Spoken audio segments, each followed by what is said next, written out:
E aí, meus filhos, como é que vocês estão? Vocês estão bem? No Viagem da História de hoje eu vou trazer Istambul. Sim, eu tive por lá e vou deixar algumas imagens para vocês aqui, mas eu vim contar fatos de duas figuras icônicas que se encontraram nesse período e que ajudaram a mudar a história do mundo. Lembrando que não sou especialista nem profissional na área, mas eu sou apaixonada por fatos históricos e nas minhas viagens é isso que eu busco.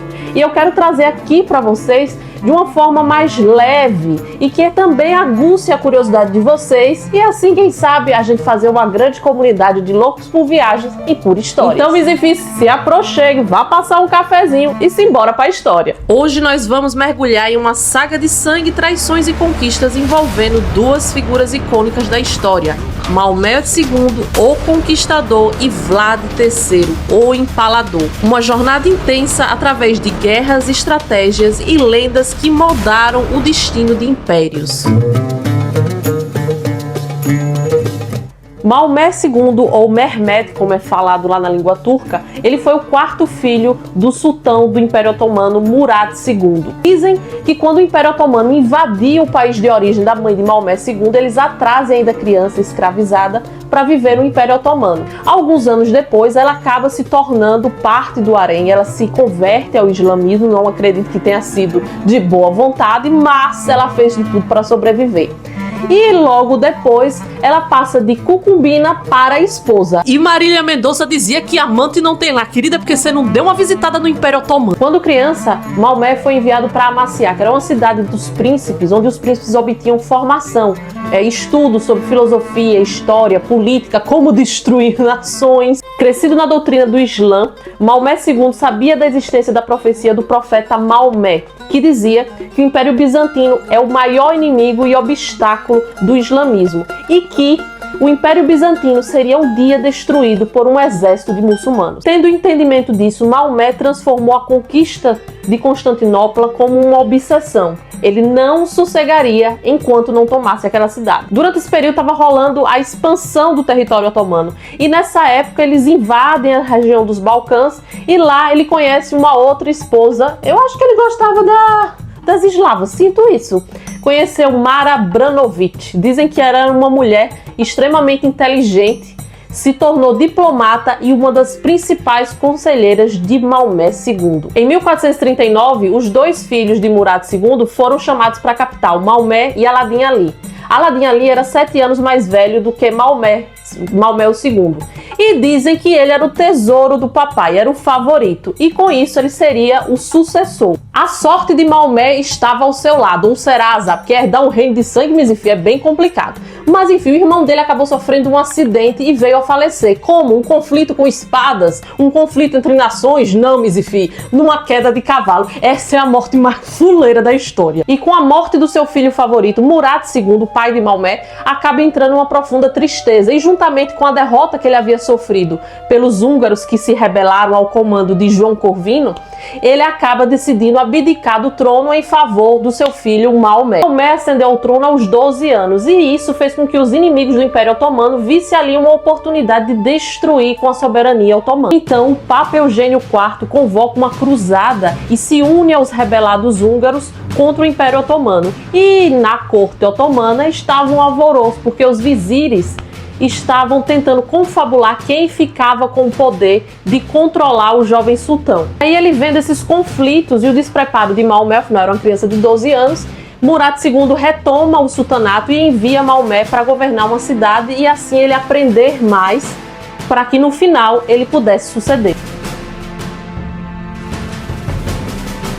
Durante a infância de Maomé que ele encontra com um dos personagens mais brutais da história, sim, Vlad III, ou Vlad o Empalador, aquele que inspirou o Conde Drácula, inspirou aquele escritor safado irlandês que nunca pisou os pés na Transilvânia, o Bram Stoker. Vlad o Empalador nasceu na Transilvânia. Ele era filho de Vlad II Draco, membro da Ordem do Dragão. Vlad III se destacou pela sua crueldade e métodos brutais de punição, especialmente sua técnica de empalamento, que por sinal aprendeu durante a sua estadia na corte otomana. Uma pequena pausa, porque sim, eu e minha cabeça tonha esquecemos de colocar o celular para carregar e ele descarregou completamente. Mas enfim, aproveitando, já deixou o seu like, deixa aí, vamos continuar a história. Simbora! Após a invasão otomana à Valáquia, Vlad e seu irmão Radu foram levados como reféns ao Império Otomano. Na verdade, dizem que o pai negociou a vida dos filhos em troca da paz na Valáquia. E aqui eles conhecem Maomé, o então príncipe. Radu, ao contrário de Vlad, ele se adaptou à corte otomana e começou a simpatizar e se tornando um grande amigo de Maomé II. Já Vlad III, ele tinha uma outra ideia: se libertar dos otomanos, voltar para Valáquia e se tornar o senhor e soberano dos seus. Atingiu uma certa idade, ele retorna para Valáquia para se tornar governador. E lá, entre os conflitos para ele subir ao poder, ele pediu ajuda a Maomé, mas Maomé estava intensamente focado na conquista de Constantinopla e nega ajuda a Vlad, o que faz Vlad romper definitivamente com Maomé. E assim como Maomé, Vlad também era um grande conquistador e ele começa a conquistar vários territórios, inclusive começou a invadir territórios otomanos, o que provocou a ira de Maomé. Quando Maomé decide invadir a Valáquia para tirar o governador Vlad III e desarticular a resistência da região, Vlad utilizou táticas de guerrilhas, emboscadas e uma forma macabra de guerra psicológica. E uma das histórias mais chocantes que diz que Vlad fez foi o Campo dos Empalados. Ele empalou mais de 20.000 soldados otomanos em uma floresta. Outras táticas de Vlad, à medida que ele ia avançando com seus exércitos, ele ia queimando as plantações, para que os exércitos otomanos não tivessem nenhum tipo de provisão. É bem parecido com o que Dona Rússia fez, né? E uma outra coisa que ele fazia é pegar os soldados que estavam com peste e infiltrar dentro dos acampamentos otomanos para que as pessoas se infectassem. Ou seja, ele faz a arma biológica dele. Quando os otomanos invadem a Valáquia e eles acabam capturando a esposa de Vlad Tepes III, e ela ficou mantida como refém. Dizem que chegou a informação até ela que o seu marido já havia morrido e ela, para que não fosse refém dos otomanos, ela acaba tirando a própria vida. Apesar da tenaz resistência de Vlad, o poderio militar de Maomé II era avassalador. Eventualmente, Vlad foi traído e capturado, sendo executado em 1476. E sim, a sua cabeça foi dada a Maomé. Com a morte de Murad II, Maomé novamente ascende ao trono do Império Otomano, agora aos 19 anos. Determinado a expandir seu império, ele tinha um único objetivo: conquistar Constantinopla, a joia do Império Bizantino. Constantinopla era uma cidade fortificada e símbolo da resistência cristã. Já havia resistido a vários cercos, mas Maomé II estava determinado. Em 1453, ele mobilizou um exército colossal e cercou a cidade. Maomé, com seu poderoso exército de janízaros, ele avançou para derrubar Constantinopla.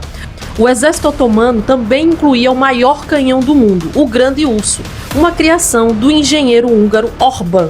Esse canhão teve papel fundamental na derrubada das muralhas do Império Bizantino, porque durante 1000 anos elas eram consideradas impenetráveis. E dizem que no dia desse cerco houve um eclipse, e dizia uma lenda bizantina que enquanto a lua brilhasse sobre Constantinopla, as suas muralhas sempre ficariam de pé. Pois, coincidência ou não, o eclipse apareceu e Constantinopla caiu. Em 1453, finalmente Constantinopla caiu sob o domínio otomano. E uma das primeiras coisas que Maomé fez foi transformar a Águia Sofia, que era um símbolo do cristianismo ortodoxo, em uma mesquita. E ele renomeou a cidade de Istambul. E após esse domínio, Maomé começou a cobrar altos impostos para comerciantes europeus. E isso fez com que os europeus buscassem uma nova saída para chegar até a Ásia, para fazer comércio com a Ásia. E daí foi que surgiram as grandes navegações. Assim, entre sangue, traições e conquistas, se formou Istambul. Esse foi um resumo da história, mas existe muito mais detalhes nessa história fascinante sobre Maomé II e Vlad o Empalador. Se você curtiu esse vídeo, deixe seu like e não esqueça de compartilhar com os amigos. Fui!